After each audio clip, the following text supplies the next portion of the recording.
A slide from this mountain could kill millions of people in Europe and along America's eastern seaboard.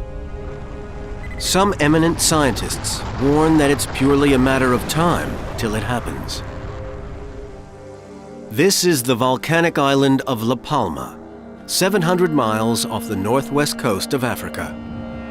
It's a newborn baby island, barely past its 4 millionth birthday, created in the last stage of what geologists call the rock cycle.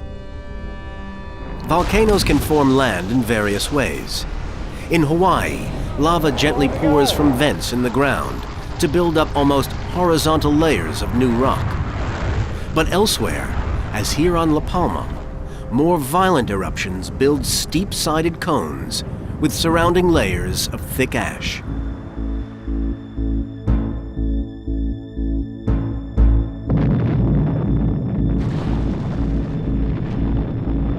Eruptions in the past 60 years have jolted this island to the core, creating a fault line, a crack you can walk through, along the island's central spine, 6,000 feet above the Atlantic Ocean.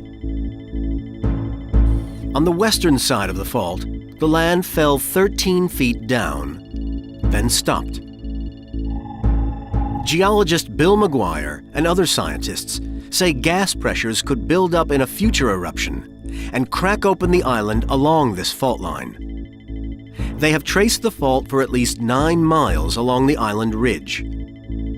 And they believe the fault is so long that when it cracks open, 500 billion tons of rock will slide thousands of feet down into the ocean. So it's going to go during a future eruption, there's no doubt about that.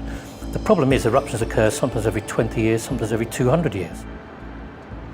McGuire paints a terrifying fantasy picture of what anyone standing on the top of the landslide would see and hear. I don't know if anybody's heard the noise made by this amount of rock sliding against another great chunk of rock, but I always imagine it as if there are a million fingers scraping down a blackboard. The slide will reach a speed of more than 220 miles per hour. So you'd be hurtling down the slope of the volcano. It would start to break up into smaller pieces as it entered the ocean, but by then it would already have displaced something like half a mile of water, which would be towering above your head, and that would be probably the last thing you'd ever see. Spectacular way to die. McGuire believes the impact with the ocean will create a dome of water nearly 3,000 feet high.